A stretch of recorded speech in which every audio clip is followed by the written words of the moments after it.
Class 11th, Subject Physics, 12th chapter, Magnetism.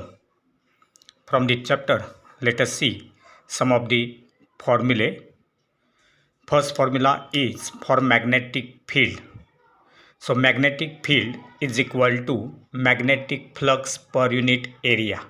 Magnetic field is equal to magnetic flux per unit area, that is magnetic field B equal to magnetic flux phi upon area A, that is B equal to phi by A, or magnetic flux phi will be equal to BA. Magnetic flux phi will be equal to BA. Second formula gives the magnetic length. Magnetic length of the magnet denoted by 2L, that is equal to 5 by 6 into its geometric length. 5 by 6 into geometric length, that will be the magnetic length. So in this case, magnetic length of the magnet is the distance between the two poles of the magnet. The distance between two poles of the magnet is the magnetic length 2L, which will be equal to 5 by 6 into its geometric length. Geometric length is the distance between the two ends of the magnet. And therefore, from this relation we can say that 6 into magnetic length will be equal to 5 into geometric length. 5 into geometric length. The geometric length of the magnet is always greater than its magnetic length because the poles of the magnet are not situated exactly at the two ends of the magnet. Then third formula is for magnetic field due to a bar magnet.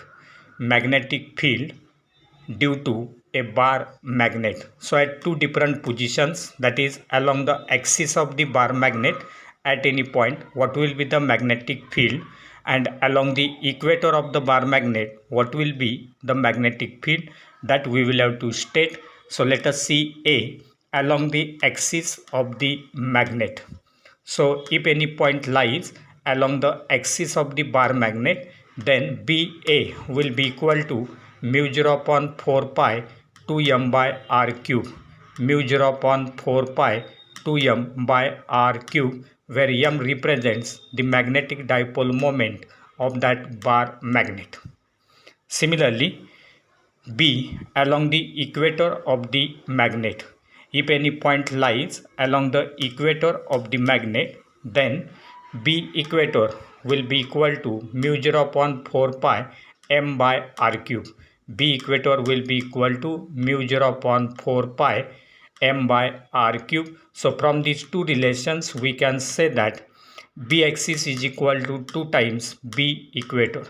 B axis is equal to 2 times B equator. That relation is given in the fourth formula, that is relation between B axis and B equator. Relation between B axis and B equator, that is BA is equal to 2 times B equator. BA equal to 2 times B equator at the same distance. Then fifth formula gives magnetic field at any arbitrary point.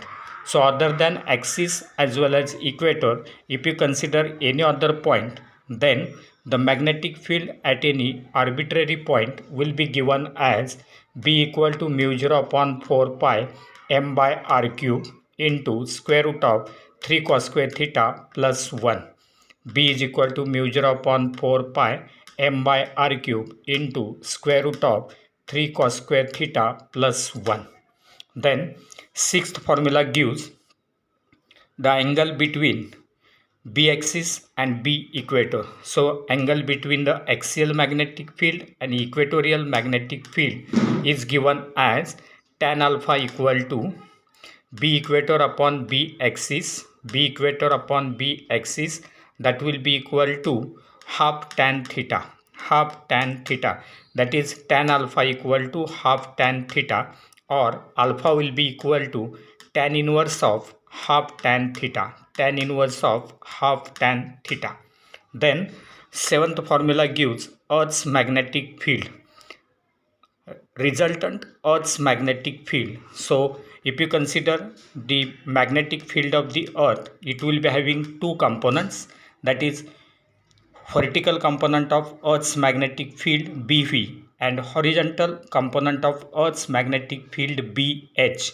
So in terms of BV and BH, the earth's resultant magnetic field B will be equal to square root of BV square plus BH square, square root of BV square plus BH square.